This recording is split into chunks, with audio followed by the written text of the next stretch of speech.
Football is built on loyalty. Players bleed for the badge. Fans worship their heroes.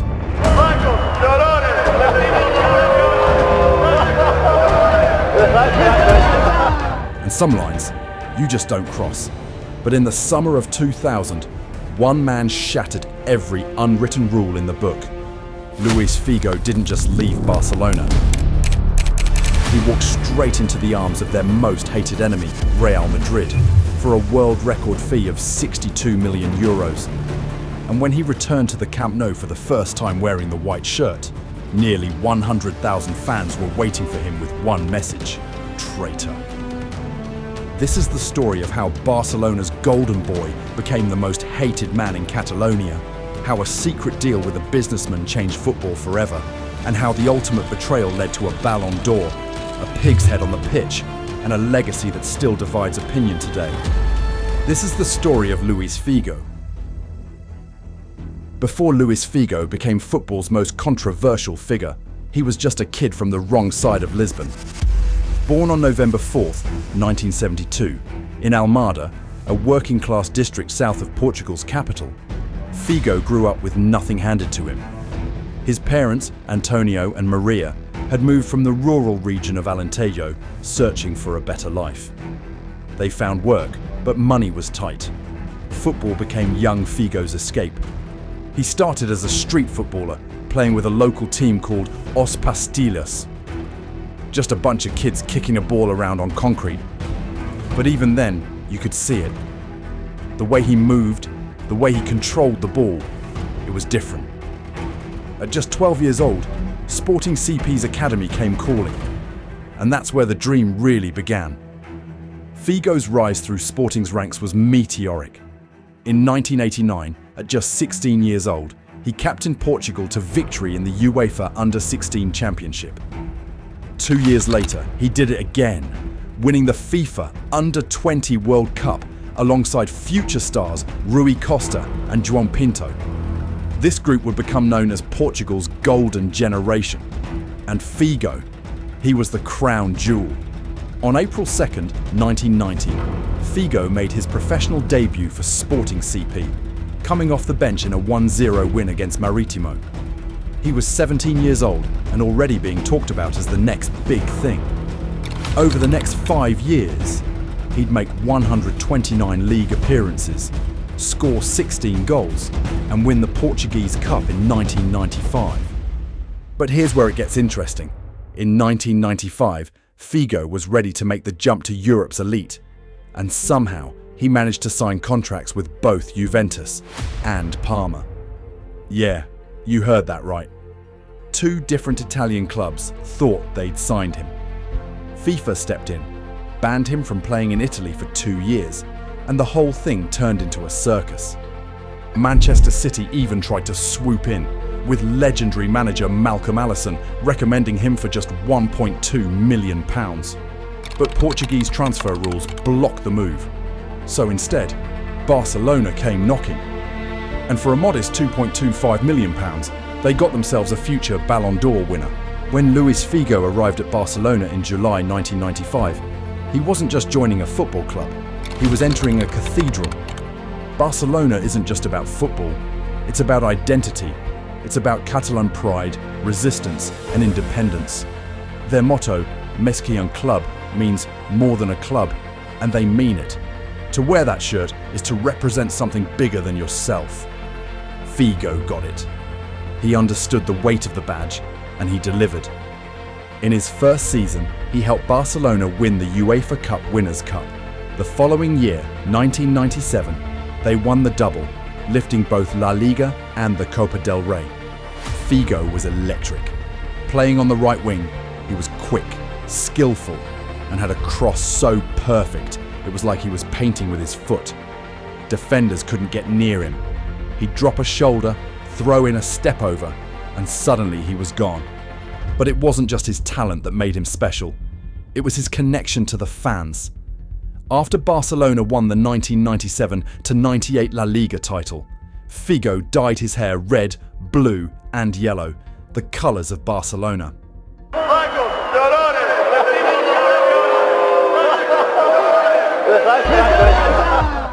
Then he stood in front of the crowd and sang, "Crybabies in white, salute the champions." The crybabies in white were Real Madrid. The fans loved it. He wasn't just a player, he was one of them. Over 5 seasons at Barcelona, Figo made 172 league appearances, scored 30 goals and won 2 La Liga titles, 2 Copa del Reys and a UEFA Cup Winners' Cup. He was named La Liga's Foreign Player of the Year 3 times. He was the face of Barcelona alongside Brazilian superstar Rivaldo. There were calendars with his face on them, posters, official Figo number 7 shirts flying off the shelves. It was Figo mania in Catalonia. And then, in the summer of 2000, everything changed. To understand how Luis Figo ended up at Real Madrid, you need to understand one man, Florentino Pérez. Pérez was a Spanish businessman, a civil engineer turned construction mogul. He was rich, ambitious, and obsessed with Real Madrid. In 1994, he'd run for president of the club and lost by just 700 votes. It was a humiliating defeat. But Pérez didn't sulk. He learned. He studied. He waited. By the year 2000, Real Madrid's current president, Lorenzo Sanz, looked untouchable. Sure, the club hadn't won La Liga in a while, but Sanz had delivered 2 Champions League titles in 3 years. The fans loved him. The players respected him. He was cruising toward re-election. But Pérez had a plan so audacious, so insane, that no one saw it coming. He promised that if elected president, he would sign Luis Figo, Barcelona's superstar, the man who had dyed his hair in their colours and mocked Real Madrid in front of 100,000 fans. People laughed. They thought it was a publicity stunt. Even Barcelona's president dismissed it, sarcastically saying, "What's next? Is he going to sign Claudia Schiffer?" But Pérez wasn't joking. Here's how he pulled it off. Pérez approached Figo's agent with a deal. If Pérez won the election, Figo would join Real Madrid. If Figo refused, he'd have to pay a penalty of 30 million euros. But here's the kicker. If Pérez lost the election, Figo would keep 1.7 million euros just for signing the agreement. To Figo and his agent, it seemed like free money. Pérez was the underdog. There was no way he'd win, so they signed. And then, on July 16th, 2000, Florentino Pérez shocked the world. He won the election. Suddenly, Figo was trapped. He couldn't afford to pay the 30 million euro penalty.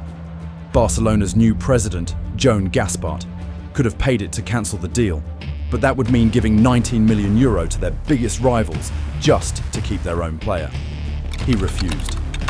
8 days later, on July 24th, 2000, Real Madrid triggered Figo's release clause. 62 million euros, a world record fee. The deal was done. Luis Figo was now a Real Madrid player. Barcelona fans couldn't believe it. The newspapers called him Judas. Posters with his face-to-face appeared all over the city. Teammates felt betrayed.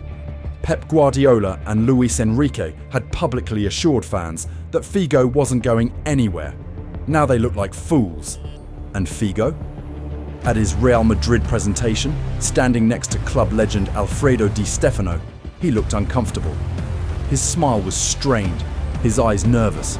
He knew what was coming. Did you know? Figo's transfer wasn't just a football move. It was a political chess game. Pérez had promised Real Madrid's 83,000 members that if Figo didn't join, he'd pay for their season tickets. It was a win-win for the fans. Either get Figo or watch Real Madrid for free. Genius. October 21st, 2000. The date was circled on every football fan's calendar.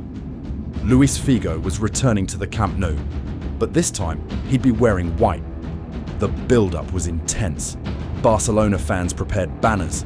Huge signs reading "Traitor," "Judas," "Scum," and "Mercenary" were draped around the stadium. The atmosphere was toxic before the match even started. When Figo emerged from the tunnel, the noise hit him like a freight train.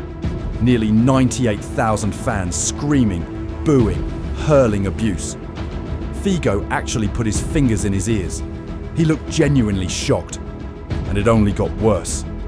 Every time he touched the ball, the stadium erupted, not in cheers, in pure, venomous hatred. Fans threw everything they could get their hands on. Oranges, bottles, cigarette lighters, even mobile phones. Yeah, people were literally throwing their phones at him. That's how much they hated him.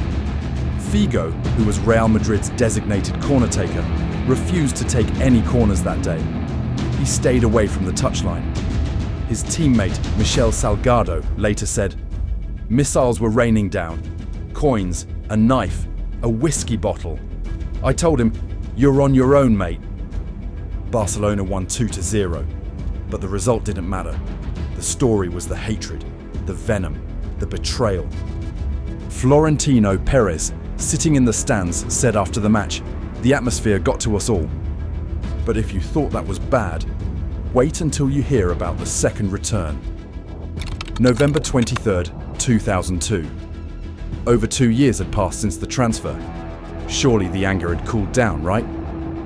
Wrong. This time, Figo decided he wasn't going to hide. He was going to take the corners. He was going to take the throw-ins. He was going to face the hatred head-on. It was raining heavily at the Camp Nou that night. The pitch was slick. The atmosphere was dark. And the fans came prepared. Beer cans, golf balls, lighters, bottles. They rained down from the stands. At one point, it took Figo 2 full minutes just to take a single corner because he had to keep dodging projectiles. The referee had seen enough. He suspended the game. The players were sent to the dressing room. For 16 minutes, the match was on hold while officials tried to restore order. During the break, the cameras panned across the pitch, showing all the debris near the corner flag. Cigarette lighters, whiskey bottles, beer cans, and then the camera zoomed in on something that would become the defining image of the rivalry. A pig's head. Someone had smuggled a severed pig's head into the stadium and thrown it onto the pitch. To this day, no one knows how they got it past security. That image, the pig's head lying on the grass near the corner flag, became iconic. It symbolized everything about the hatred, the betrayal, the bitterness of El Clásico. The game eventually resumed. It ended 0-0. But no one remembers the score. They remember the pig's head. After the match, Barcelona's president accused Figo of provoking the fans. Manager Louis van Gaal said he should have been sent off. Figo fired back. He said he was surprised Van Gaal even spoke about him publicly, considering he saved Van Gaal's ass on more than one occasion during their time together at Barcelona. The man had been through hell, but he wasn't backing down. Here's the twist that made everything even more painful for Barcelona fans. In November 2000, just weeks after his first return to the Camp Nou, Luis Figo won the Ballon d'Or, the award for the best player in the world. He won it as a Real Madrid player, but everyone knew the truth. He won it for what he did at Barcelona. It was the ultimate insult. Barcelona had made him the best player in the world, and Real Madrid got to celebrate it. The following year, 2001, Figo won the FIFA World Player of the Year award. He helped Real Madrid win La Liga, scoring 14 goals in all competitions. He was thriving. In 2002, Real Madrid won the Champions League, beating Bayer Leverkusen 2-1 in the final. Figo didn't score, but his presence, his leadership, his quality was undeniable. Florentino Pérez's Galactico project was in full swing. After Figo, he signed Zinedine Zidane for €77 million, then Ronaldo, then David Beckham. Real Madrid became a team of superstars, and Figo was the first. Over 5 seasons at Real Madrid, Figo made 164 league appearances, scored 38 goals, and won 2 La Liga titles, a Champions League, and a host of other trophies. He proved that he wasn't just a system player, he was world class, and he could do it anywhere. In 2005, Figo's contract with Real Madrid expired. He was 32 years old, still brilliant, but no longer the explosive winger he once was. He joined Inter Milan on a free transfer, and once again, he delivered. Inter hadn't won Serie A in 18 years. Figo helped end that drought. Over 4 seasons, he won 4 consecutive Serie A titles, a Coppa Italia, and 2 Supercoppa Italiana trophies. In 2008, Jose Mourinho arrived as Inter's manager. Figo loved it. He had several Portuguese teammates, and Mourinho's tactical brilliance suited his evolving game. On May 31, 2009, Figo played his final professional match. Inter had just won the Serie A title. At the insistence of captain Javier Zanetti, Figo wore the armband for his last game.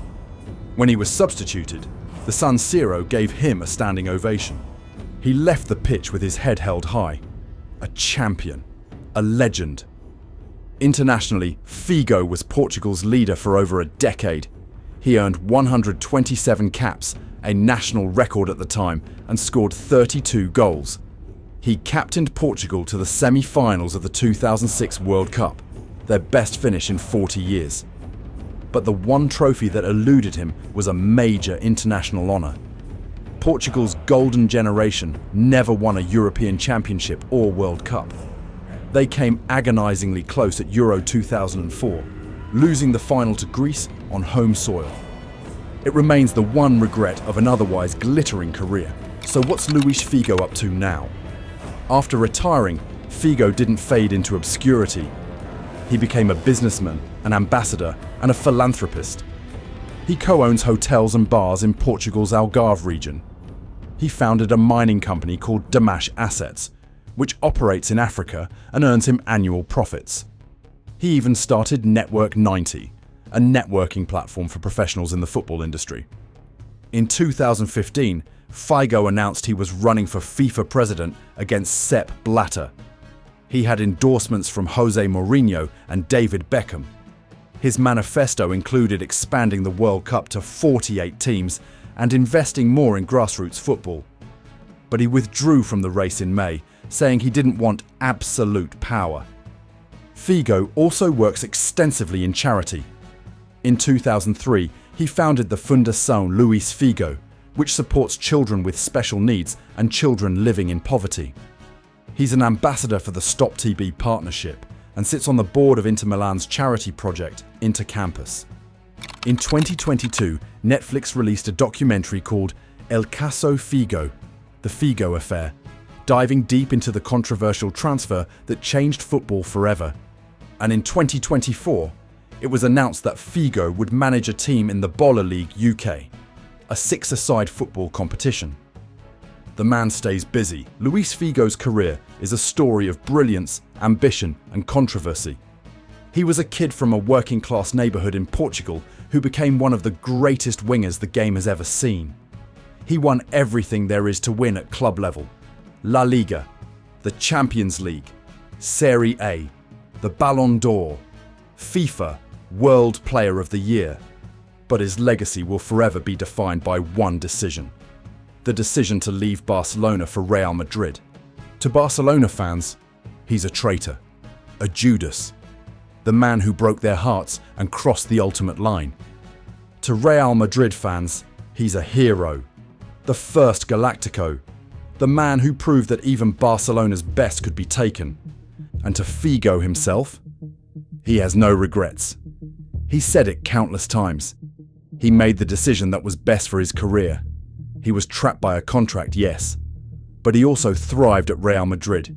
He won, he proved himself, and he never looked back. Football is a game of passion, of loyalty, of tribalism, but it's also a business. And Luis Figo's transfer to Real Madrid was the moment the world realised that no player, no matter how beloved, is untouchable. The pig's head on the pitch. The 100,000 fans screaming traitor. The Ballon d'Or won in white.